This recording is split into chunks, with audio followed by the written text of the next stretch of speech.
Good afternoon. I'm Lori Lozon-Clabo, Wayne State University's Provost and Senior Vice President for Academic Affairs, and I am delighted to welcome you to the investiture ceremony for President Kimberly Andrews Espy.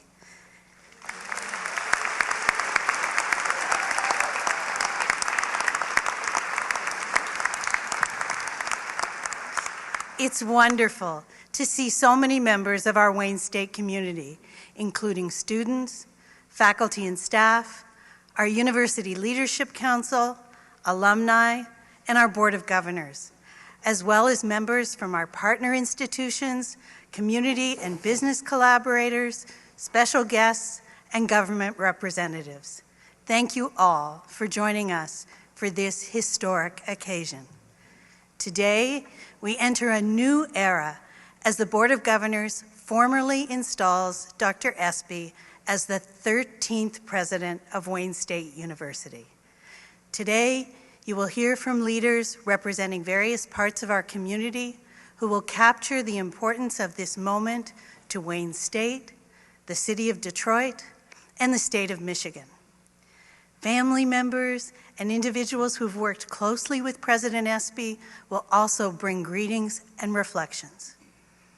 Kimberly Andrews Espy is the right leader for our institution at the right time.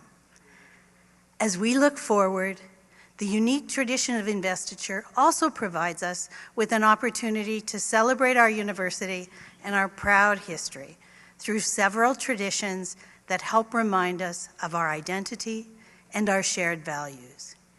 You've probably already noticed our university seal, which features a banner bearing 3 of our foundational values: industry, intelligence, and integrity.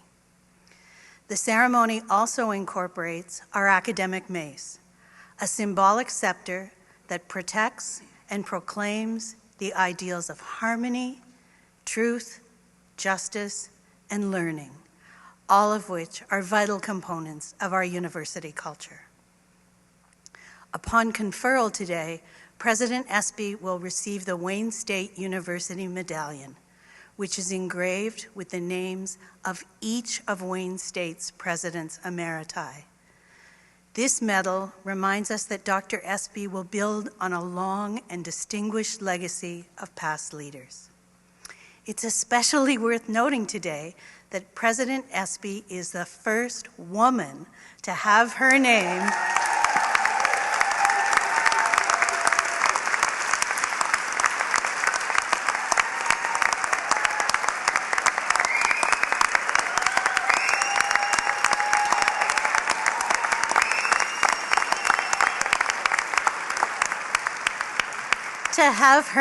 engraved on that medallion, an important and historic step forward for our entire university community. President Espy's already proved herself ready and equipped to take Wayne State into a new era for higher education. She's an insightful, collaborative leader who understands our university's potential and the great strides we've already made. She's committed to providing our students with the tools and resources they will need for successful careers and to go on to make our communities healthier and more prosperous. I'm so excited for you to hear more about her vision in her words today, because when she talks, you learn that she has an exciting and attainable path forward for our university, our city, and our state. And in typical President Espy fashion, we all get to play a part in this success story. It's an exciting, inspiring time, and I hope that, like me, you cannot wait to see what's next. Thank you all for coming and celebrating what has made us and what will continue to make us warrior strong. It is now my pleasure to introduce the Chair of the Board of Governors, the Honorable Shirley Stancato.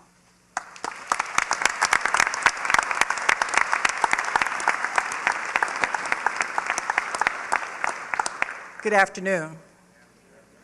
think we need to do that again. It's a great afternoon. Good afternoon. Good afternoon. Great, thank you. On behalf of the Board of Governors, faculty, students, and the entire Wayne State community, I am delighted to join Provost Clabo and our honored guest in welcoming you to today's ceremony. As we celebrate the formal transition under our new president, we also celebrate the tremendous accomplishments of the university, a vital and vibrant institution in the heart of a vital and vibrant city.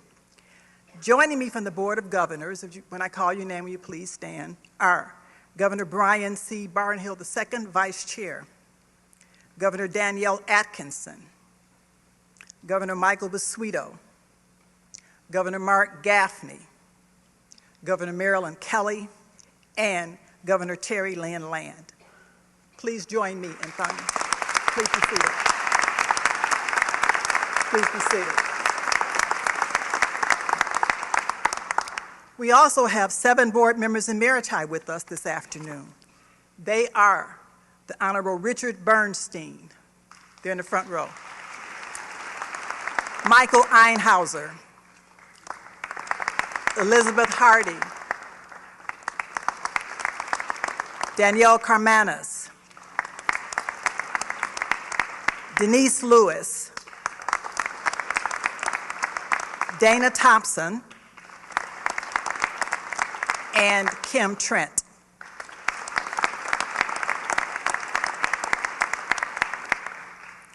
Thank you. Also joining us today are Wayne State Presidents Emeriti, Dr. M. Roy Wilson,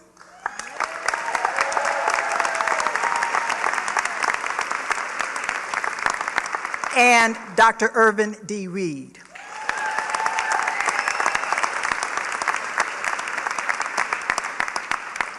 Thank you for being here with us at this important moment in our history.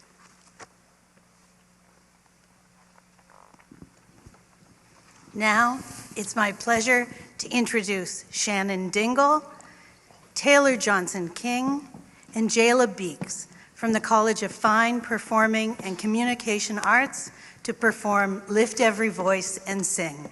Please rise.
Please remain standing and join Andrew Montano, also from the College of Fine, Performing, and Communication Arts, in the singing of our national anthem.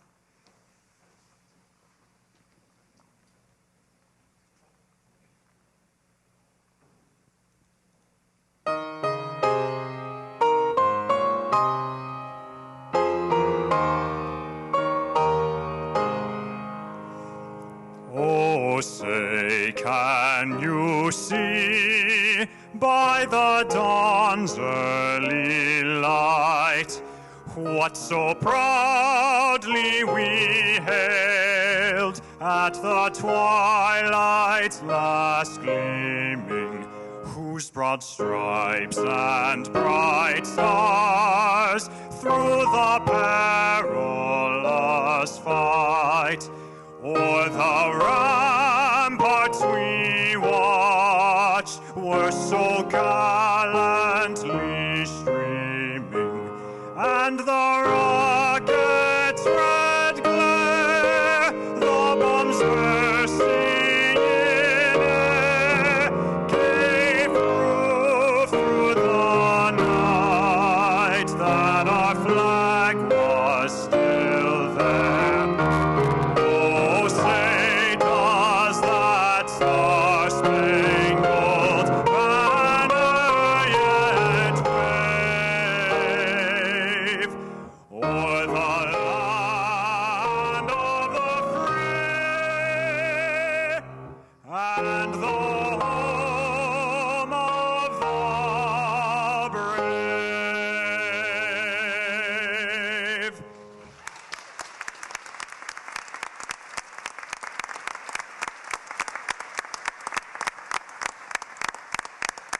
Please be seated. Distinguished guests, salutations will now be presented to President Espy.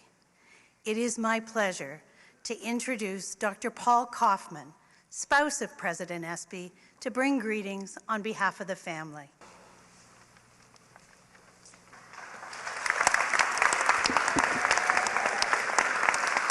Thank you. As a girl growing up in Cincinnati, Kimberly enjoyed riding her bike down to the square and going to the theater with her friends to watch The Sound of Music. I'm told it was over a dozen times. Kimberly, you've climbed every mountain, forded every stream, followed every rainbow, and you have found your dream. But let's start at the very beginning, because that's a very good place to start. I invite everyone to find your new president among these preschoolers visiting the library. Do you see her? That's right. She's the one standing tall overlooking the globe. Coincidentally, at the same age as our grandson, 2 years and 10 months. Kimberly left Cincinnati and started on a journey in higher education that brings our family together here today. Upon entering graduate school, you met this guy. You studied young children while we raised ours. We learned many practical life lessons by parenting children together. The joys, the anguish, our shared vision of a bright future, and a whole lot of problem solving. You see, life is complicated in a dual career family. I remember when you were awarded your first NIH grant when we were on the faculty at Southern Illinois University School of Medicine. I was an adjunct associate professor who took an assignment to reform a troubled state hospital, one of my adventures beyond academia. And as a hospital administrator, my days were filled with meetings. Critical incident reviews, JCAHO surveys, budget management, personnel actions, labor relations, and you, having returned from your lab and classroom, would sometimes ask, well, what do you do all day?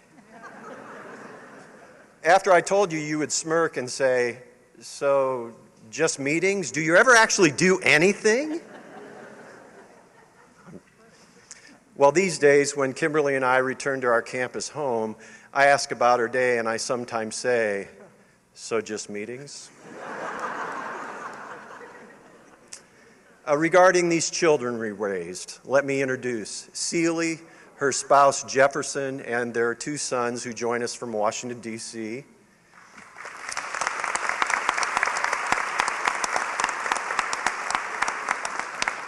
Hodge and his spouse Shanna from Lincoln, Nebraska.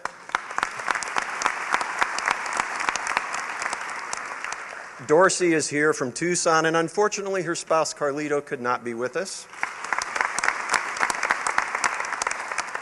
Ellis from San Antonio. Addison from San Diego.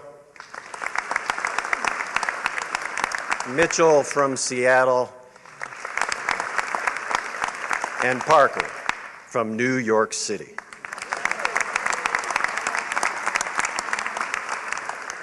You reflect our commitment and central purpose.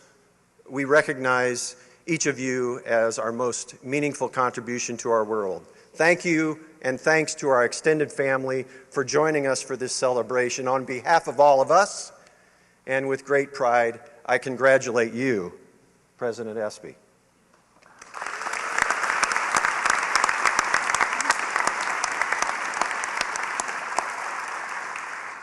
Later this year, Kimberly and I celebrate our 35th anniversary, a partnership built on commitments, our commitments. Through thick and thin, she has stood with me and I with her. She has made me a better person. And as for this investiture, here is what I know. For Wayne State University, President Espy will stand with you, by you, and for you. Like the preschooler overlooking the globe, she will stand tall for you. Now, we invite you to join us, and under President Espy's leadership, with your help, we will bring out the better angels of our nature. Thank you.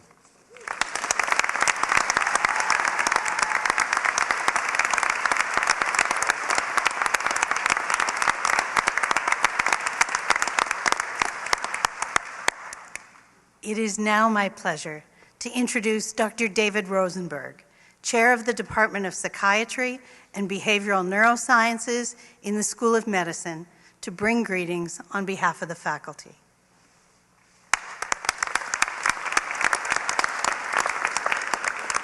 The poet laureate Ralph Waldo Emerson once wrote, "Do not go where the path may lead. Go instead where there is no path and leave a trail." And that is exactly what President Kimberly Espy has done throughout her entire career. She exemplifies the leadership qualities espoused by Rosalind Carter, who famously said that a great leader takes people where they don't necessarily want to go, but where they ought to go. In addition to her expertise in psychology and brain science, President Espy has led transformational team science, interdisciplinary collaborations, and health equity initiatives, areas of prime importance here at Wayne State University.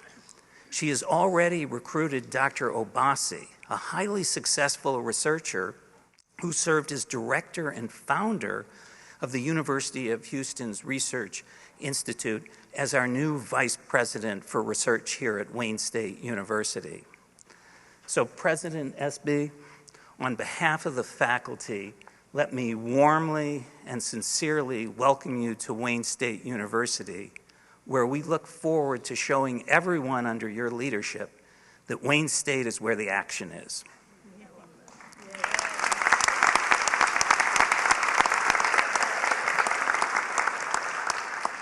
Know that you can count on our full and unwavering support. Thank you very much, everyone.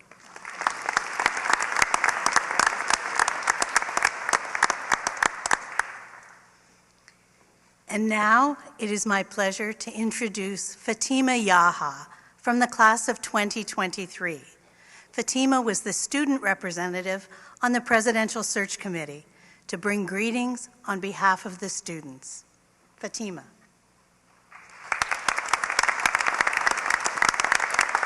My name is Fatima Yahya, and I'm very pleased to be here today on behalf of the Wayne State student body to congratulate Dr. Kimberly Andrews Espy as the 13th president of Wayne State University, but the very first woman to hold such an inspiring position. With that, she has made history, forever imprinted on the many generations yet to come, an inspiration to us all. As the student representative of this Presidential Search Committee, I recall the countless hours, days, weeks, and months we spent flipping through an immeasurable amount of resumes, interviewing the most qualified candidates, and together exerting a unified effort in highlighting the brightest that our university is now so honored to have. Their search committee was ecstatic to advance Dr. Espy as a strong candidate for the position with no hesitation. Dr. Espy stood out as brightly as ever, representing Warrior values, principles, and passions. Her commitment to the student body fuels our success. Every single one of us feeling heard, seen, recognized, and supported throughout every milestone we reach as students, peers, mentees, to one day becoming mentors. President Espy's leadership continues to serve as a pillar to an empowering campus community, from supporting our faculty and administration to our diverse student body, with unwavering love and dedication to our beautiful university. As a former student senate representative of the student body, it was an absolute honor serving on the search committee, with immense gratitude and appreciation for the leaders of our university who prioritize student success above all. As I continue my career post-graduation, I carry Warrior pride in my heart, but now as alumni, and forever thankful for the time that I spent at this amazing university. It is leaders like President Espy, members of the search committee, the Board of Governors, our unforgettable faculty, staff, and campus community that make our university one of a kind, truly. Yet, there is much more history to be made, countless barriers to break through, and advancements we are yet to achieve. Under Dr. Espy's leadership, we are confident that she will continue leading our Warrior community into a future of success and prosperity. Together, please join me in congratulating Dr. Espy as the 13th president of our university, but our favorite Wayne State Warrior.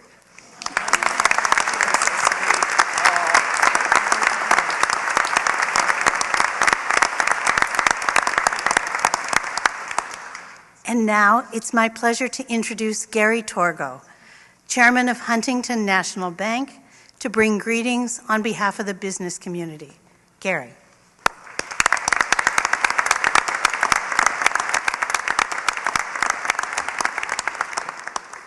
Ladies and gentlemen, good afternoon, and thank you for the opportunity to provide brief remarks today as we gather to acknowledge this momentous event in the annals of Wayne State and the city of Detroit. Today's celebration marks the transition in leadership from our dear friend Dr. Roy Wilson to our dynamic new leader, Dr. Kimberly Andrews Espy. This ceremony signals Wayne State's acknowledgement that continued outstanding leadership is the gateway to our future. I have the privilege today of representing not only the Michigan business community, but also as a proud graduate of Wayne State's law school, to represent over 300,000 current Wayne State alumni. The majority of us are from the Detroit area and have remained here. We understand better than any outsider ever could the tremendous value Wayne State has imparted to our community in its 156-year history. It's not just one of the most beautiful urban campuses anywhere.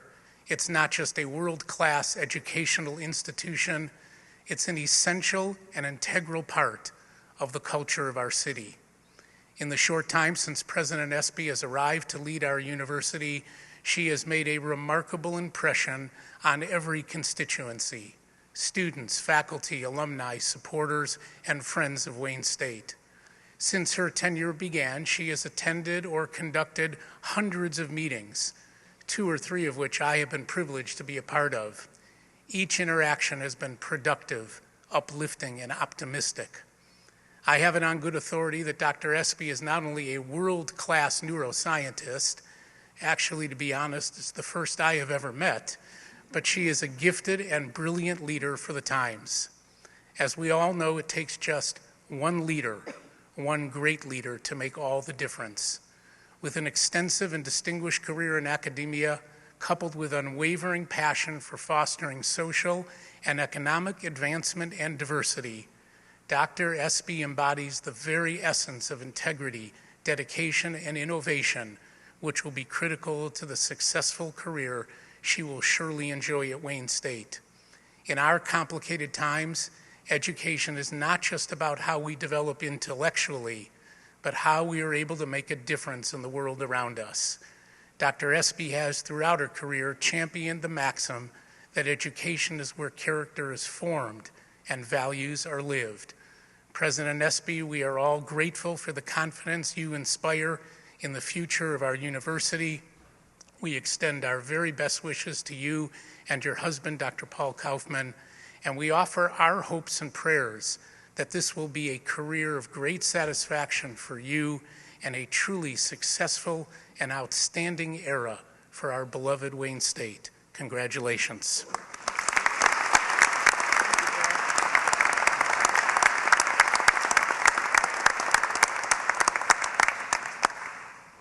It is now my pleasure to introduce Ava Garza DeWalsh, President and CEO of Sur Metro Detroit, to bring greetings on behalf of the community. Ava.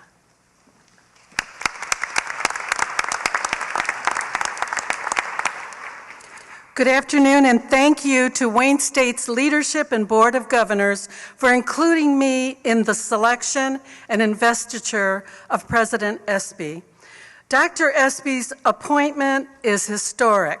Not only is she our first woman president, she is an accomplished leader who has reached great success in her career while amazingly raising 7 children with her husband, Paul. Her wealth of personal and professional experience indicates characteristics of hard work, perseverance, and unwavering commitment to excellence. She exudes a passion to ensure that every student has an opportunity to learn, thrive, and earn a degree, and is committed to enhancing the diversity and culture of inclusion to provide a more equitable future for all. In her words, Wayne State's doors are open to all. We must leave no one behind. I've witnessed a tireless champion in Dr. Espy. Already in her first few months as president, she has demonstrated a willingness to be open, to listen and to learn about our communities. She is showing up everywhere, listening and requesting feedback, and inspiring our community toward a shared vision of strengthening Wayne State and its relationships with the community and the city. She clearly recognizes that the greatness of any university is achieved and enhanced by the deep collaborations and partnerships with community.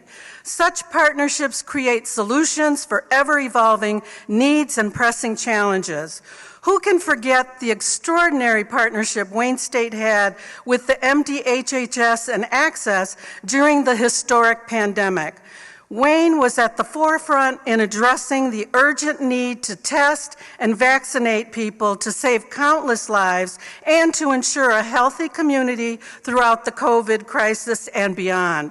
Another significant partnership was with LaSed and New Detroit that helped create the Latino en Marcha program 52 years ago, which is today's Center for Latino and Latin American Studies, a national model of success in meeting the education needs of our Hispanic community. The consortium of Hispanic agencies of which my organization, Sur Metro, is a member, has supported class since 1971, and the center experienced great progress under Dr. Wilson's tenure. The CHA is eager to strengthen this partnership, to grow the center, to ensure it enrolls and graduates more Latino students and continues to achieve the distinction as a successful program. Our community must continue to be a steadfast and active supporter of the university, its faculty, staff, students, and academics. We are on this journey together to help build a stronger Wayne State that people will want to attend and that will continue to contribute to our city and state. Let's celebrate this historic event by wishing Dr. Espy a long and successful tenure as president of Wayne State University. May God bless her and her family and guide us as we all work together to lead Wayne State into a new era of success. Thank you. Congratulations, Dr. Espy.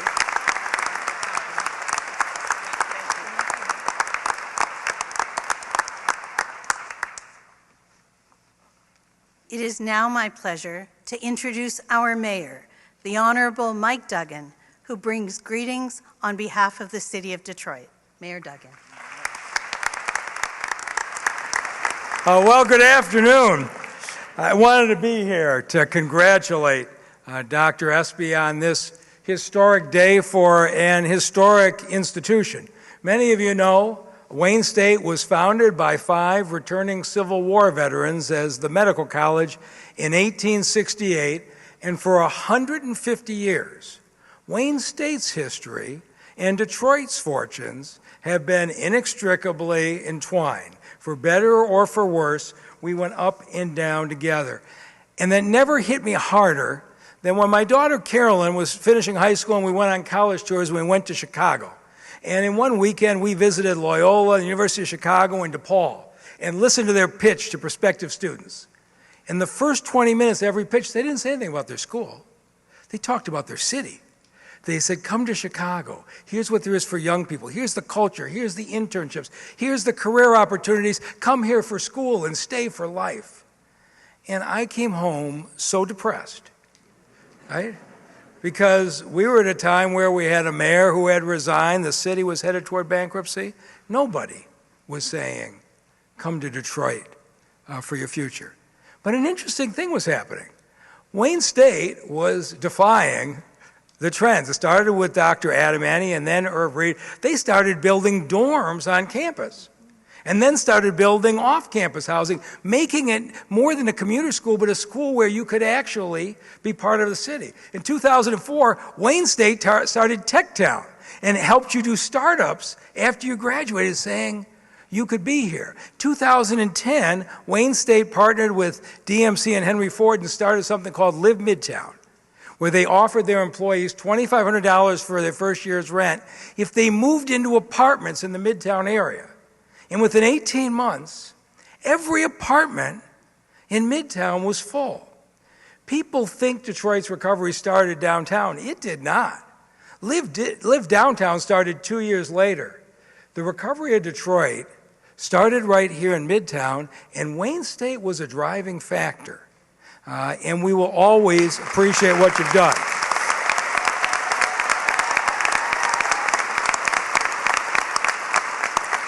But from the medical school and the street medicine program, or what Roy Wilson and the board did to offer free tuition for graduates of Detroit high schools, right?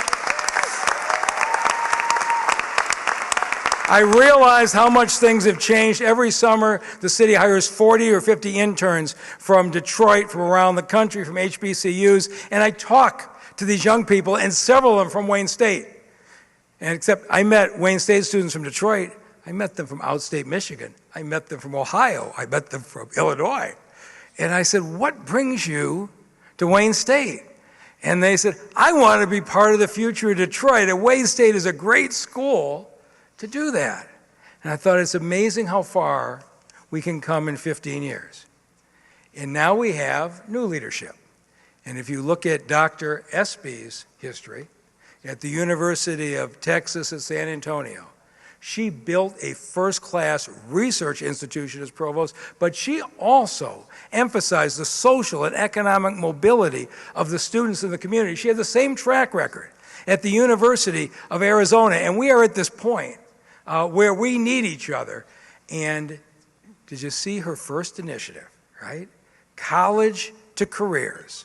She said this university is going to be more than the buildings on campus. She says we're going to emphasize an education that includes field work and internships and business mentorships and community service learning. She's building around this city. And she announced that her goal was to help social and economic mobility grow in the city of Detroit. How about that for a mission for a university president? And so I wanted to be here today to say the feeling is mutual.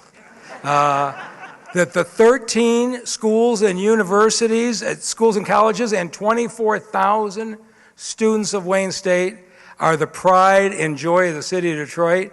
And Dr. Espy, you're going to have a great partner to take this institution to even greater heights. Congratulations.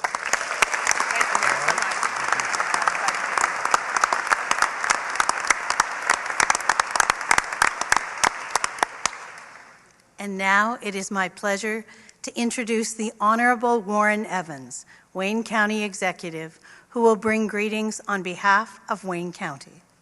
Mr. Evans.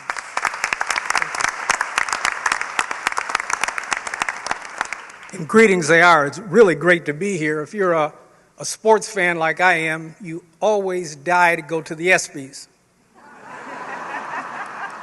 And I'm here. I can't tell you how refreshing an experience it is to meet with Dr. Espy and to have talked to her as many times as I have in the last 6 months about relevant things for the city of Detroit and for the county of Wayne. It is, to me, a blessing. In my family, there are probably going on 24 of us who have attended Wayne State University. And for generations, and often it is because, besides the fine institution that it is, the connectivity to people working and going to school, the people who have families and are able to go to school, and there are many, many people in my family who took benefit of that over 3 generations. And so I can't be happier about the goal of the institution and what it's produced. But with Dr. Espy and Roy Wilson before her, the connection with Wayne County and our projects is something that I'm very, very proud of, and I think they will just get better. Wayne State's medical school operates our medical examiner's office for Wayne County, and the School of Social Work provides support services to decedents' families. Very, very important to us. And the in-city connectivity has shown a real empathy for the decedents' families that I haven't seen from others that have done. And that's very, very important. Wayne State Center for Behavioral Health and Justice is the vendor for our Narcan vending machine process that we're getting started. And we really hope that with the help of Wayne State, we'll make Narcan a part of everybody's first aid kit. It is something that can help save lives. We have fentanyl problems. We lose about 1,000 people a year in Wayne County to deaths related to fentanyl. It's a problem that we can't solve alone, but collectively we can do a lot to prevent deaths. We're partnering with Wayne State's affiliate, Wayne Health, to procure and operate mobile clinics for underserved areas in Wayne County. These things just come from discussions with and a passion that Dr. Espy has had, and so that's very, very important to us. And the School of Public Health has partnered with the county to offer several full-ride scholarships to appropriate students that may help the county and certainly help the area in the future. So I'm elated to be here. As I said, it's my first ESPYs, but I'm getting a feel for it. Thank you, Dr. Espy, for the invitation, and thank you so much for being the partner that you've already been. Thank you so much.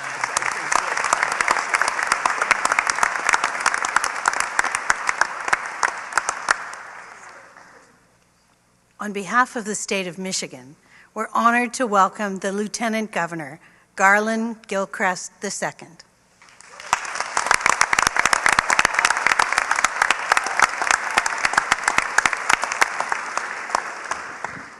All right, good afternoon. It is a privilege to be here to represent the state of Michigan in what is truly an anchor institution of our state. Wayne State is connected to almost every success story in the state of Michigan in some way that is incredibly meaningful. And that's why it's so important to have you, Dr. Espy, in this role. Madam Provost, you said that Dr. Espy is a leader for this time, the right leader for the right time. And there are different times in an organization's life cycle where you need different kinds of leaders. Sometimes you need leaders to merely come in and fix things that are broken and have been broken for a long time. Sometimes you need leaders who are able to lay a foundation that can be a starting and jumping off point to go to a new level. But sometimes you need leaders who are able to take possible progress and accelerate it into reality beyond anything we could ask, think, or imagine. And I think Dr. Espy's leadership style, the substance of her record, and the opportunities before all of us here at Wayne State University represent her unique opportunity to accelerate the progress of this institution that, as you've heard from the other public servants and the other community leaders, has played such an important role in people's lives and in community success. To accelerate that progress to something beyond anything we could even dream of. You know, lives have been saved because of the professionals and students at Wayne State University. The state of Michigan was so proud to become a leader when it came to responding to the COVID-19 pandemic, grounded in our partnership with Wayne State University, then under the leadership of Dr. Wilson, who participated in our Michigan Coronavirus Task Force on Racial Disparities, helping to make the state of Michigan the only state in the country that was able to say that, you know what, this pandemic is something that we can survive together, not just make it through together. And I want to thank you, Doctor, and I want to thank the leadership here at Wayne State for helping to make that happen. But now we have an opportunity to say that we can get beyond survival and into thriving. And I know that Dr. Espy's leadership is going to be the one to help us get there. So on behalf of my partner in public service, Governor Gretchen Whitmer, and on behalf of every person, all 10 million plus of us in the state of Michigan, we are proud to welcome formally Dr. Espy into this leadership role as president of this historic and important university and institution in our state, and we cannot wait to partner together on both the challenges and the opportunities for the future of the state of Michigan going forward. Thank you so much, and again, congratulations, Dr. Espy.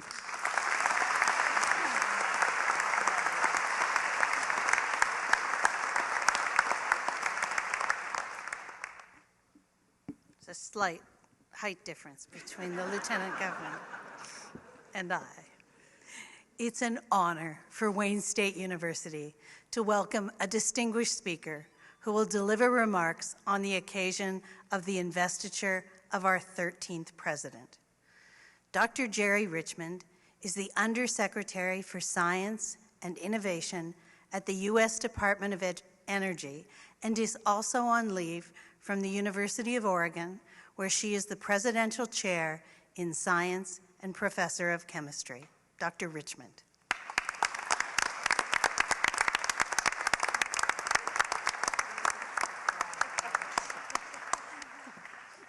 Boy, am I glad to be here. Good afternoon. I mean, really good afternoon. Good afternoon. I mean, really. And if I make it through these few remarks without crying, I'll be surprised, because we go back a little while. At the University of Oregon, Dr. Espy came in to be head of our research and also the graduate school while I has been a faculty member there. And when she came, you could just see the spark in her eyes as you see now. And you could see all the potential that she had there. She'd come from Illinois, come all the way out to Oregon. She had no idea what was in front of her, but she was ready to take it on. And she took it on. And then later I found out she had 7 kids on top of it. I said, oh my God. Oh my God. And she did. Today, I'm here representing the Department of Energy. And I bring my greetings from the Department of Energy, and especially from this lady, Jennifer Granholm, who sends her greetings to all of you to her favorite state of Michigan. She's a wonderful leader and someone that has all the characteristics also of this lady behind me, your new president, President Espy. You know, today we face many challenges, both nationally and globally. A lot of them. Climate crisis, we've just been through a pandemic. And the way out of this is with science and innovation. In business, smart people. That is the way out of it. And here I am in Detroit, the birthplace of the auto industry. We need right now that same innovative spirit that we heard from the mayor and other representatives. We need that now. And Detroit is the place that can help us really make a difference. And that's where I also see Wayne State University helping us make a difference. What I see here is the entrepreneurial spirit that we need to solve all the incredible problems that we have ahead that we have to get through. And I believe that President Espy is the one to help Wayne State and even Detroit and the state go forward. She is really important, both to embolden your faculty and your students and your community. So as we struggle now with coming up with solutions at the Department of Energy for climate change, we're working very hard on this, whether it be in solar energy, geothermal, carbon capture, all of these new electric vehicles, new batteries, new storage, offshore wind. These are projects that I oversee at the Department of Energy.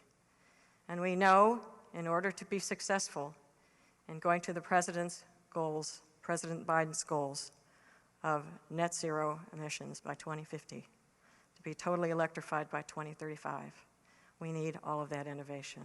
And you here at Wayne State have people, students that can help us get there.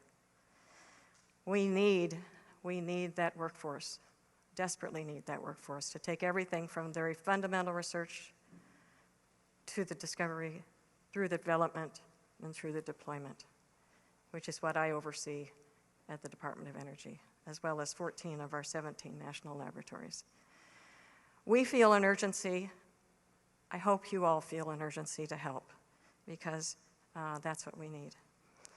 We need a workforce that looks like America, not one that has left so many behind, so many people of color, and so many of the women that represent 50% of this population. For much of my career, I have spent working on the issues of women in science, women in STEM, to try to get those numbers up, and particularly to get women into leadership roles at our universities, our businesses, anywhere they are. And I've not just done this in the United States, I've done it all over the world. I've been to over 24 developing countries where I've listened to the stories of women saying how they wish they could do the science that they could pursue, because they love the science, but there's so many barriers in their way. I've heard young women here in the United States talk about the fact that they're losing their love of science because of the barriers that they see today. We can't afford this any longer. We can't afford this any longer. When I was coming up through the system, through the tenure system at the University of Oregon and further, I was told by those on the outside that you have to focus exclusively on your science if you want to get anywhere. You can't have children. You can't work on diversity issues. We can no longer accept those opinions because we need everybody. We need all of you to help support anyone that wants to think about going into science, to give them the support that they need. To be willing to let them take risks, because that's the only way you build your confidence, is to take risks. Because if you always do the same thing over and over again, it's not going to build your confidence. You need that support system, you need to be able to take risks, and you need to take care of everyone. This is urgent. And I do believe that President Espy is the one that's going to help you do that. So I just want to say I am so happy to be here. When I got the invitation from Kimberly to come, I immediately cleared the calendar to come. And I'm so glad that I'm here with you today. I'm here with your family and friends, and have heard all the amazing things that people have said about your first few months here. Pretty amazing. So with that, I leave you with my best wishes going forward. I expect to see even more great things from Wayne State University, as well as from your new president. So thank you very much.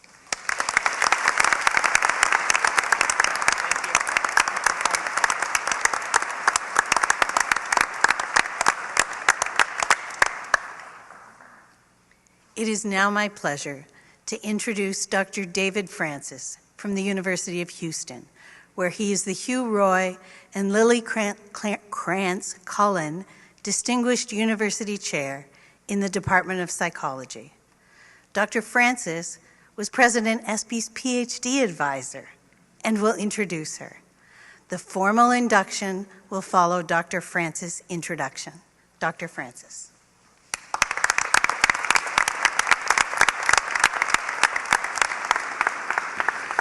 To all of the government officials, visiting dignitaries, members of the Board of Governors, faculty, staff, students and alumni, family and friends, it is really my honor to introduce Dr. Kimberly Andrews Espy to you as we commemorate her investiture as president of Wayne State University. Today is historic, but not at all surprising to me. Kim is a remarkable scholar, a fellow of the American Association for the Advancement of Science and of the American Psychological Association, and the recipient of numerous academic honors and awards. She is also an accomplished administrator at every level of academia. Even a short list of her many administrative accomplishments would fill the time that we have available for the ceremony. Suffice it to say that Kim has positively impacted every institution with which she has been affiliated, and this trend will continue here at Wayne State. Rather than summarize her many past accomplishments, I would like to tell you why I think Kim has been so successful and why Wayne State will accomplish great things under her leadership. To begin with, Kim is both a scientist and a clinical psychologist. As a scientist, Kim trusts and believes in data and knows that the data have a story to tell if you will only listen with an open mind. More importantly, she knows and understands how to design a study to obtain the data that are needed to make a decision and how to examine them. You will not outsmart her or fool her with numbers, and you will quickly learn not to try.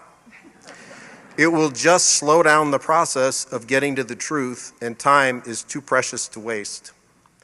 Like all successful leaders, Kim's internal clock runs fast, and she has never been prone to wasting time.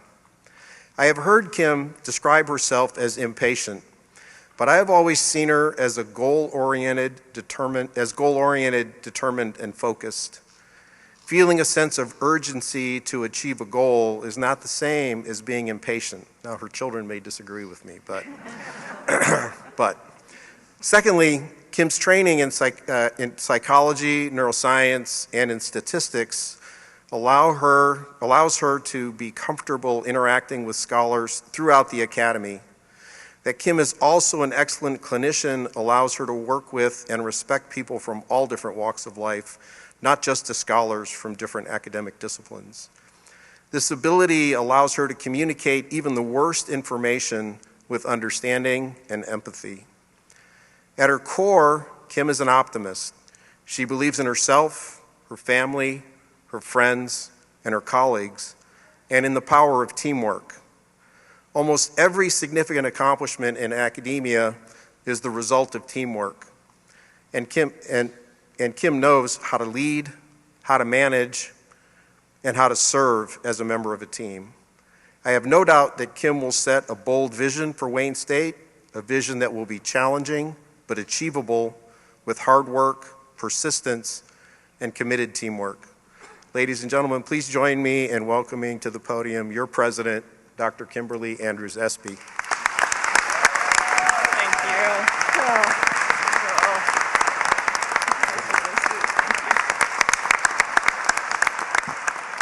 Would Governor Brian Barnhill, Vice Chair of the Board, join me for the presentation of the chain of office?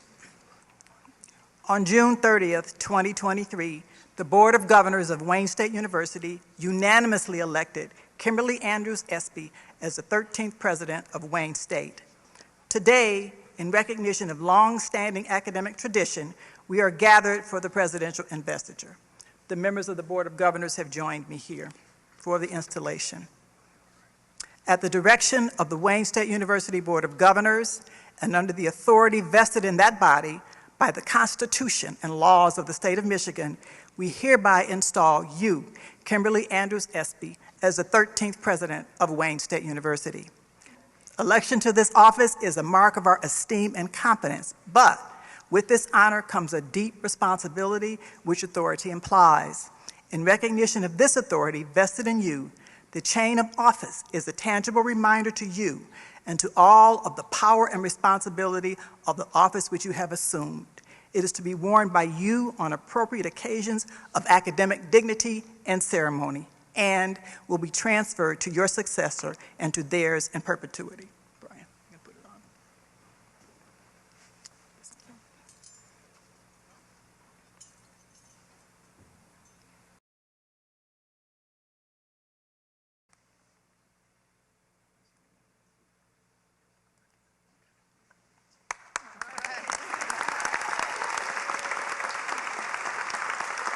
am pleased to present the 13th president of Wayne State University, Dr. Kimberly Andrews Espy.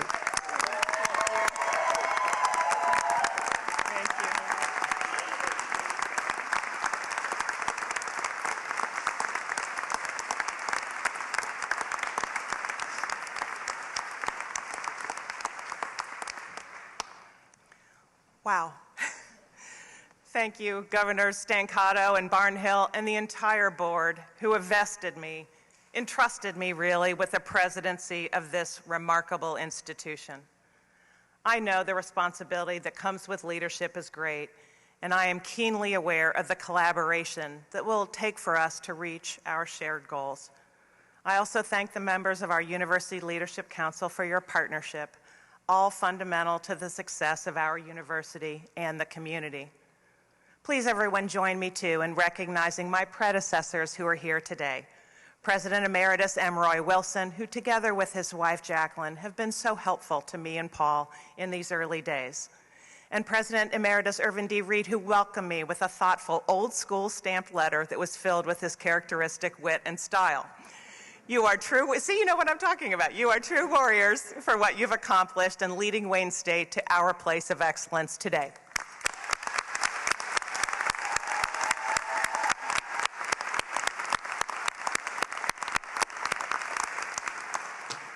And please, before I start, it's always important to thank everybody. Thank everybody who put on this wonderful, amazing investiture ceremony. I know many of you are standing in the back, so please, let us recognize you for your hard work.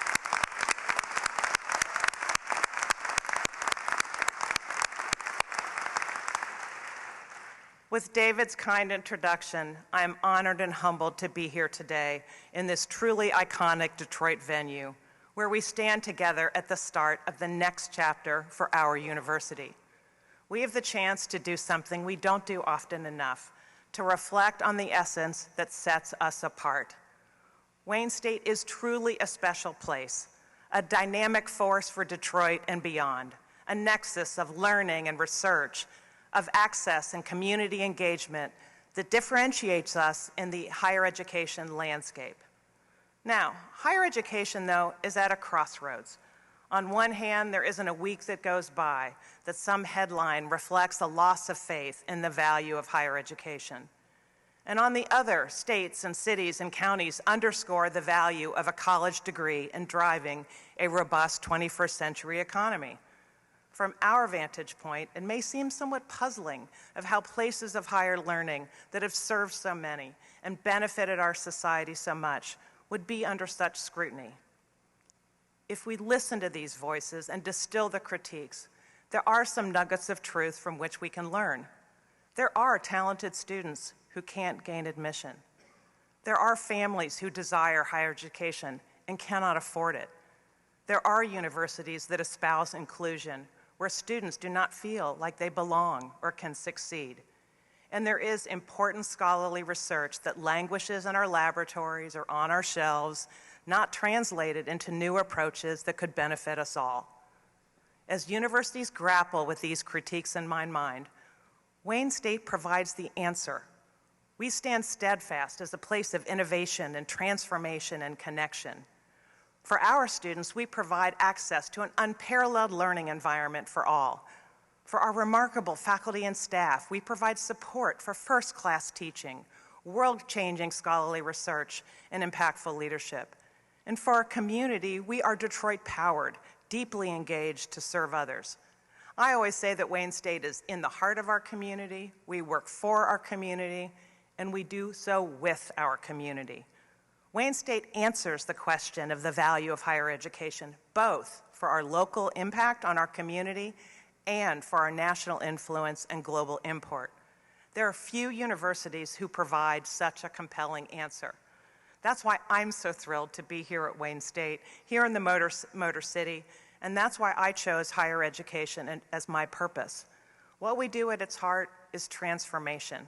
And while it may sound cliche to say we change lives or change the world, simply put, that's what Wayne State does. Full stop. So let me unpack a little bit about the path that brought me here. a journey defined by a love of discovery and learning and a commitment to its transformative power. My story, like many university faculty, is guided by inspiration and mentorship, scholarly inquiry, and perhaps more than anything, a driving curiosity. Okay, now those of you who know me, I must admit, the whole talking about myself thing is really not my forte. I was trained in an era when the personal was often viewed as a distraction or a barrier to the professional. So I'm much more comfortable highlighting others. And in fact, there are far too many remarkable people at Wayne State for me to recount each of their stories here today. Like many of our students, my path was not linear.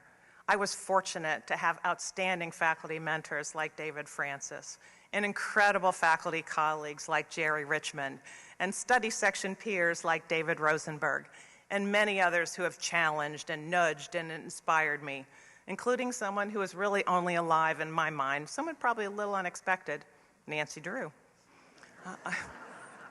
I loved reading as a girl, and Nancy Drew was kind of my hero of sorts. And the reason why is she served others by asking questions. She worked collaboratively with her teammates by taking deliberate action to solve problems. And while I have certainly come to recognize the privileged life that Nancy led, her stories underscore the value of inquiry, of identifying needs and gathering the facts and considering the data, of doing to serve others. I was hooked not just on the books themselves, but more importantly on the value of questioning, of critical analysis, and of elucidating outcomes. My higher education odyssey continued then with a drive to explicate the dynamics of the developing human brain and its behavior, how it gets off track with various medical conditions, and what that means for key life outcomes.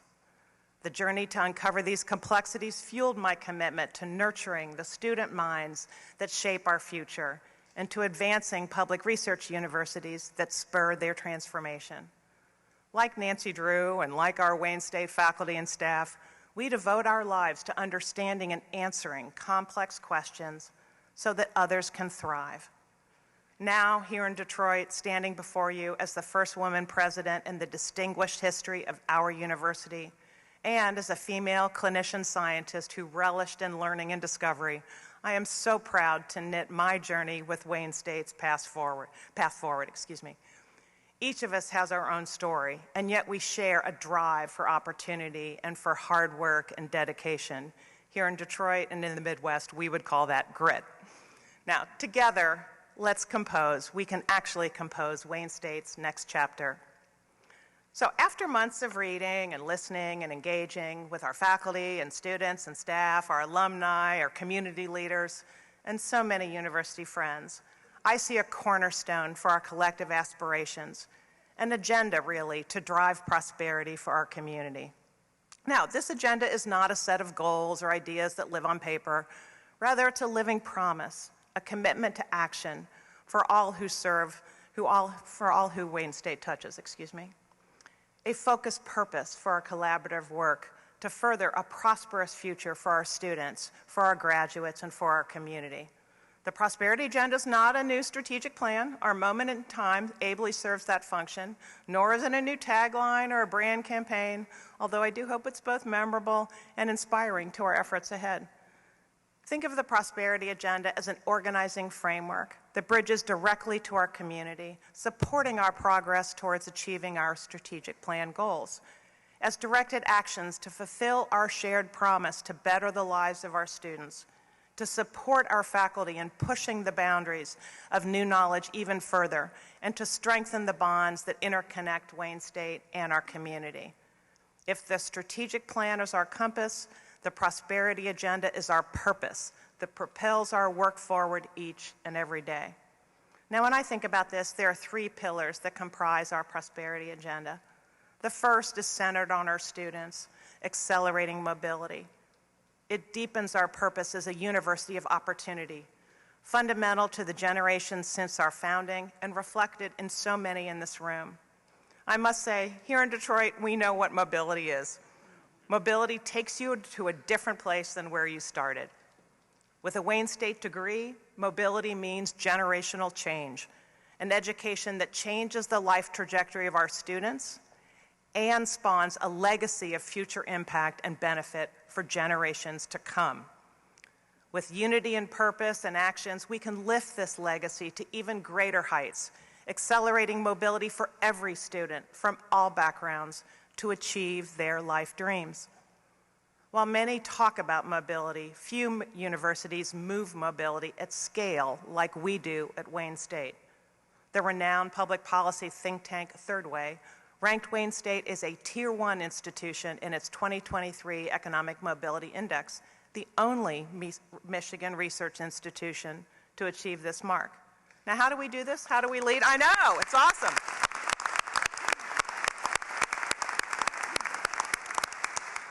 So how do we lead in this way? First, our driven students are pluralistic from so many diverse backgrounds and have overcome countless challenges to seize the opportunity for a high-quality education. Wayne State has opened our doors even wider for students who have been underserved or marginalized, with so many programs that knock down barriers to access and that enable degree success at rates on par with our national benchmarks.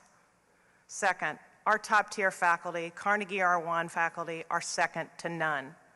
There you go.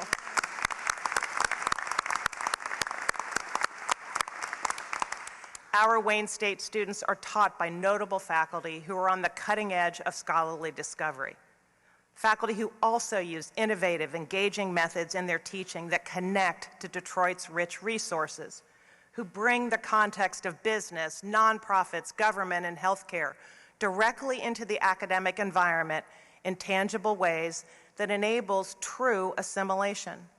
Like Dr. Jamie Goodrich, Joe Torok, and their Department of English colleagues, who bring together students in writing, design, production, and through engagement with community experts, develop the professional skills needed to publish our Rushton Journal in the Humanities.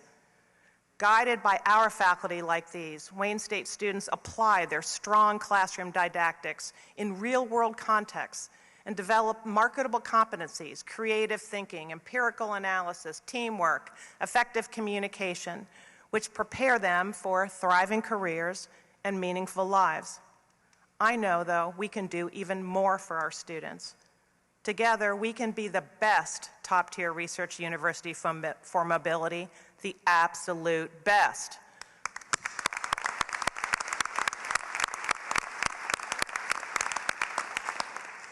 For our university and community to prosper together, we can rise to the opportunity and turbocharge Detroit's talent pipeline. A degree alone is not enough. All of our warriors should have this edge, the added advantage of a Detroit-powered learning by doing academic experiences that foster the competencies that employers in all sectors seek. We must better highlight and expand these rich partnerships of our academic faculty with the tremendous city assets that surround us. That's what our College to Career Initiative, launched in November, is all about. It's about accelerating mobility for all. In my mind, what better way to erase the doubt and show the value of a Wayne State education than preparing our graduates for a lifetime of prosperity and civic leadership? With roughly 8 in 10 of Wayne State graduates choosing to stay in Michigan and work in Michigan, what better message to our state that we are electrifying our future with graduates like Fatima that you met earlier, who are ready to make their mark here. That's accelerating mobility for our students, and it means driving prosperity for our community.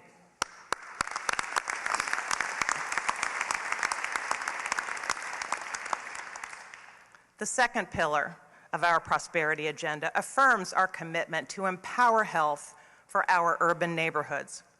Wayne State is so much more than a set of buildings. We are intertwined in the well-being and the progress of our city since our founding as a medical college in 1868.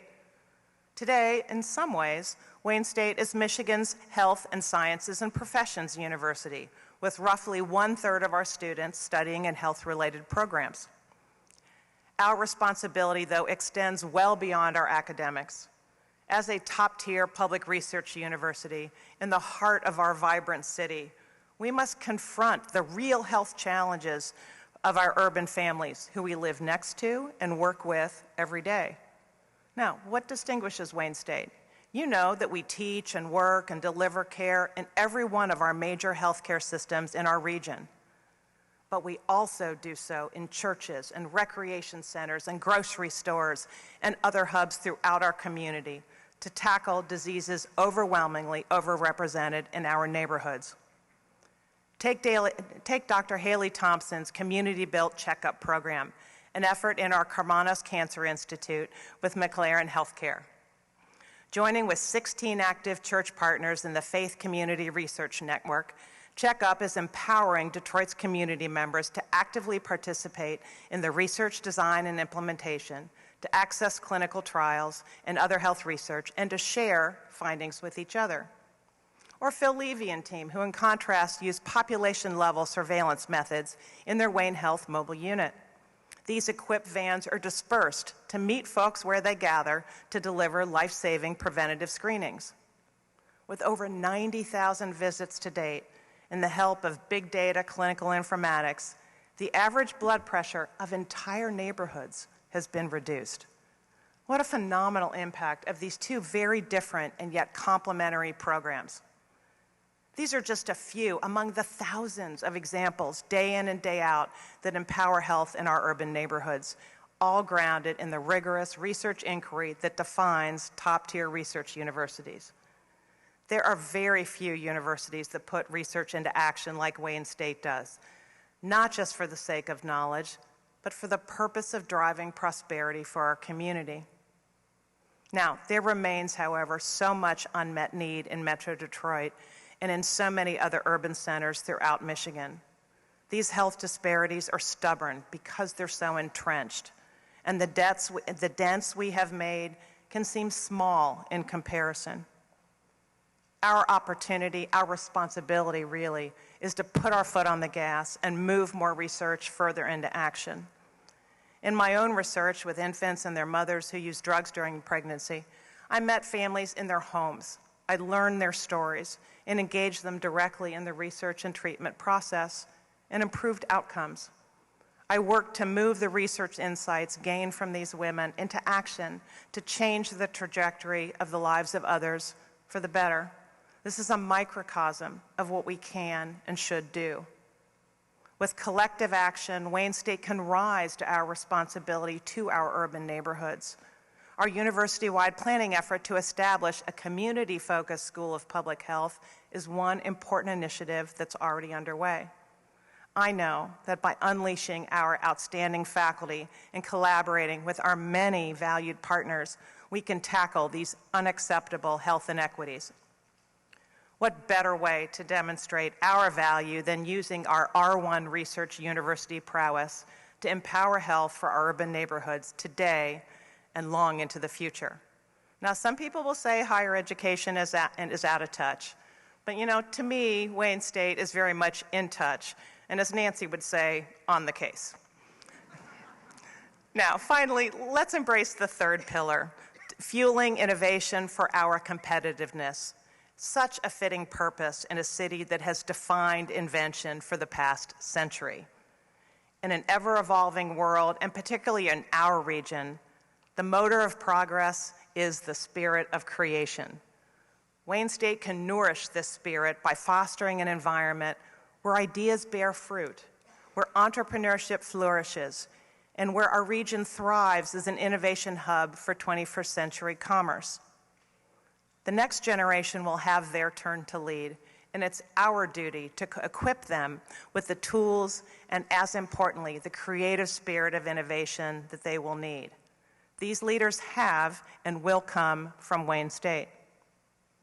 Through industry and intelligence and integrity, all reflected in Wayne State's seal, we are among the most productive institutions in the top 120 of the some 4,000 in higher education. Our research culture supports the discovery of new and unexpected advances and the development of solutions targeted to our human challenges, many endemic to urban life. Improving clean air and water, creating new mobility methods, gaining a deeper understanding of ourselves as social creatures through the arts, social sciences, and humanities. One of the most rewarding results from my own research is the development of a commercial test that's used to diagnose developmental disorders around the globe. Ideas from all types of creative scholarship can lead to new products and practices and companies, which ignite new sparks of our future prosperity. TechTown, Wayne State's Research and Technology Park, is a hub of entrepreneurship and small business support. It's nurtured over 6,000 businesses in our region, created more than 2,200 jobs, and raised more than $400 million in capital. Dr. Patrick Hines, driven by his work in the clinic and the research laboratory, for example, founded Functional Fluidics, a biotech company that's creating new red blood cell markers that are key in sickle cell disease. Now, supported by TechTown, the company now has more than 30 employees, 3 testing labs, and is expanding into Nigeria. Yeah.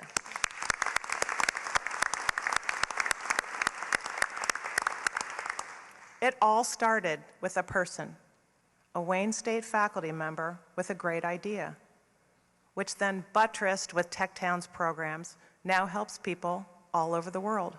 That's how Wayne State fuels innovation. To compete as a top 10 state, as our state leadership, reflected by Lieutenant Governor Gilchrist, stated, we need to move more of our research insights further into innovative technologies, new medicines, and new practices. We need to include all of those with the talent and drive in our innovation ecosystem. We need to nurture their great ideas into going concerns. And we need to build on Michigan's legacy of remarkable makers to fuel a sustainable 21st century future. Imagine a Wayne State campus that's open for business, where Detroit's industry and nonprofit and healthcare and government employers can easily engage with our talented faculty and students, where their ideas are supported from beginning to end to reality. A campus seamlessly intertwined with our city, where artists and entrepreneurs and social innovators mix with our university colleagues to change our world. Wayne State is so fortunate to have so many alumni and community leaders like Gary Torgo and Eva Garza DeWalsh, sorry, that's a long one, as you've heard today, who stand ready to help. Wayne State has already begun our reorganization of our tech commercialization approach, which really is only an initial step, with many more to come. With the collaboration of our city and county, thank you to Mayor Duggan and County Executive Evans for your support today, we can spawn many, many more functional fluidics together. Now, in my mind, then, what better way to silence higher education critics than to demonstrate Wayne State's role as an engine of innovation for our 21st century commerce. Detroit is and always has been a city of doers that move our world. At Wayne State, we can move more research into innovation to create value, to bend Michigan's competitiveness trajectory, and to drive prosperity for our community. Now, the prosperity agenda is not my vision. It's our shared commitment as a university to our community.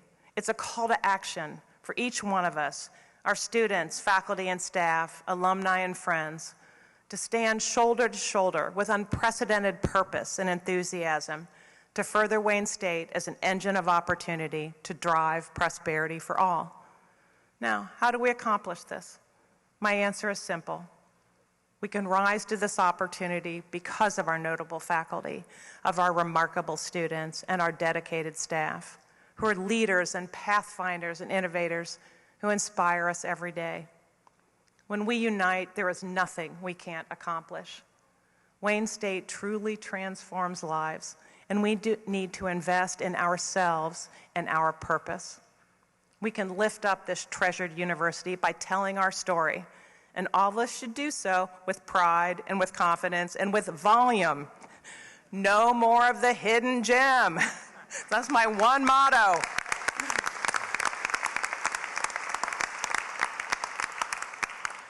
Gems are created to sparkle brightly, and we need to burnish our place and invest in our infrastructure to support our great people.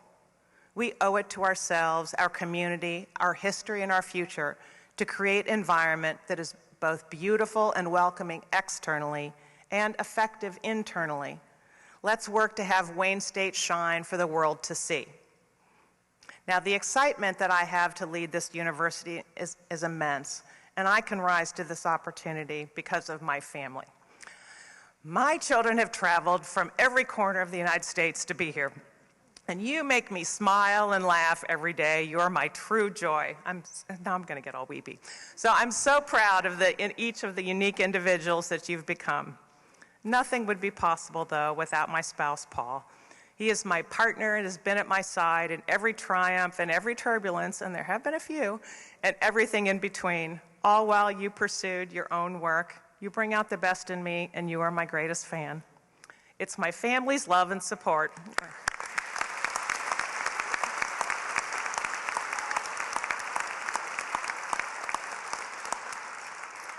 It's my family's love and support that fuels me to lead Wayne State's next chapter. Can you all rise so that I can please thank you?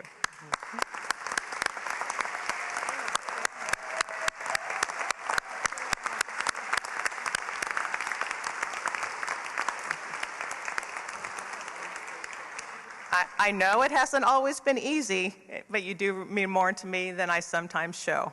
You enable me to stand tall for the journey ahead. Now, even though today, though, is really not about me, it's actually about us.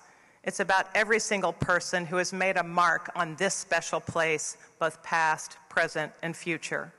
You are here today because you care deeply about Wayne State and will work together for our boundless future. In my mind, this is our moment in time, and every second counts towards rising to our opportunity ahead. Let's write Wayne State's next chapter together. Let's transform more lives. The future rests on the many generations to come. And let's do our part to accelerate mobility for our students, to empower health for our urban neighborhoods, and to fuel innovation for our competitiveness. Let's drive prosperity for our community because together we are warrior strong. Thank you all for joining us.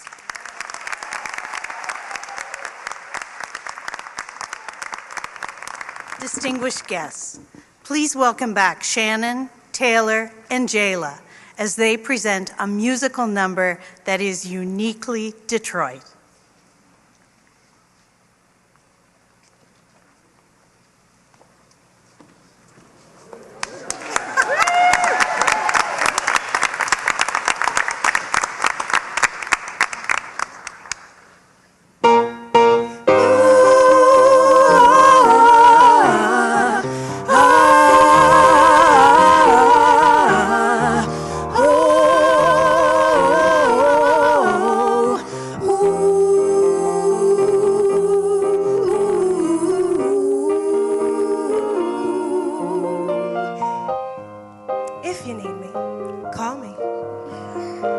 No matter where you are, no matter how far, just call my name. I'll be there in a hurry. On that you can depend and don't have to worry. You see, our love is alive. It's like a seed that only needs the thought of you to grow. Ain't no mountain high enough, ain't no valley low enough, ain't no river wide enough to keep me from you. Ain't no mountain high enough, ain't no valley low enough, ain't no river wide enough to keep me from you. Ain't no mountain high enough, nothing can keep me from you. Ain't no mountain high enough, nothing can keep me from you. Ain't no mountain high enough. Reach out and touch somebody's hand. Make this world a better place.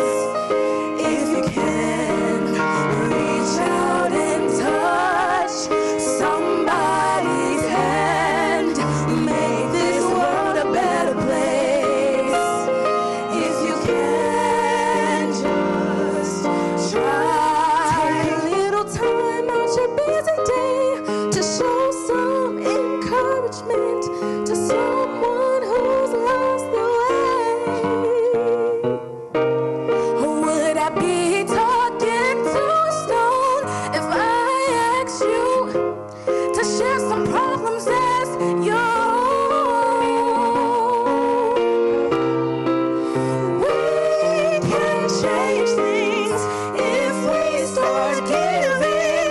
Why don't you reach out and touch somebody's hand? Make this world a better place. If you can, reach out and touch somebody's hand. Make this world a better place.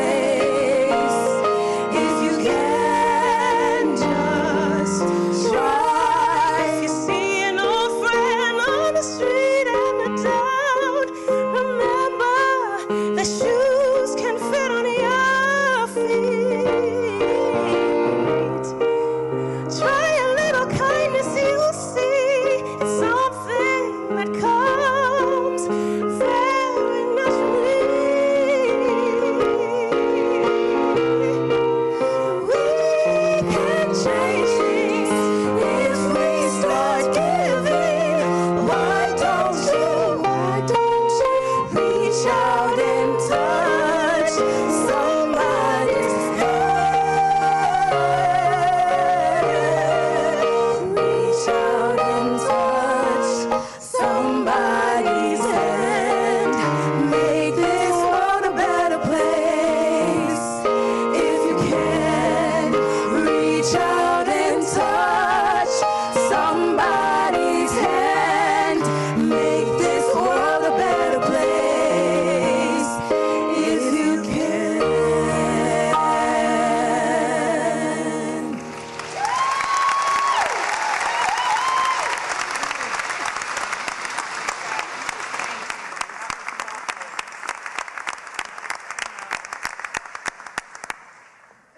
Our sincere thanks to the members of the faculty, staff, students, and alumni who've made this celebration possible.